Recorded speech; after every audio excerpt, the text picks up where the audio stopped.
बिस्मिल्लाहिर्रहमानिर्रहीम। अस्सलाम वालेकुम नाज़रीन, आप देख रहे हैं गुजरात न्यूज़। खबर शामिल करने से पहले गुजारिश है कि हमारे चैनल को सब्सक्राइब कर लें, वीडियो को लाइक करें ताकि हर नई आने वाली खबर पर वक्त आप तक पहुंच सके।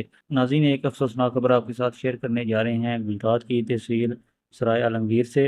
थाना सदर सराय आलमगीर की हदूद असम्बली में गुज़श्ता दिनों फायरिंग का एक अफसोसनाक वाक़या पेश आया। इब्तदाई मीडिया इत्तलात के मुताबिक मामूली तल्ख़ कलामी पर फायरिंग का वाक़या पेश आया, जिसके नतीजे में दो नौजवान जहाँ ज़ख्मी हुए, जिन्हें फौरी तौर पर THQ हस्पताल सराय आलमगीर मुंतकिल किया गया, जहाँ पर उन्हें इब्तदाई तिब्बी इमदाद के बाद अजीज़ भट्टी शहीद हस्पताल गुजरात रेफ़र कर दिया गया। जबकि पुलिस की भारी नफरी THQ सराय आलमगीर पर जो मौजूद रही। इस वाक़या के हवाले से तहकीकात जारी हैं।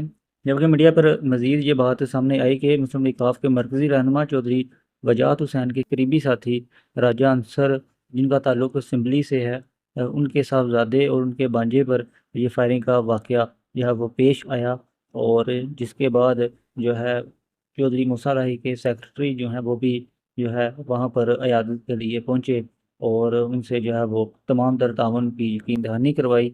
और ये नाज़रीन एक अफसोसनाक वाक़या पेश आया है थाना सदर सराय आलमगीर की हदूद असम्बली में, जहाँ पर चौधरी वजाहत हुसैन के करीबी साथी राजा अंसर के साहबजादे और भांजे पर जब फायरिंग का वाक़या पेश आया। और बताया जा रहा है कि मामूली तलख़लामी पर ये वाक़या पेश आया। और मज़ीद जैसे इस वाक़े के बारे में इत्तलात मौसूल होती हैं, जल्द आपके साथ शेयर करेंगे। अगली वीडियो तक के लिए दीजिए इजाज़त। अल्लाह हाफ़िज़।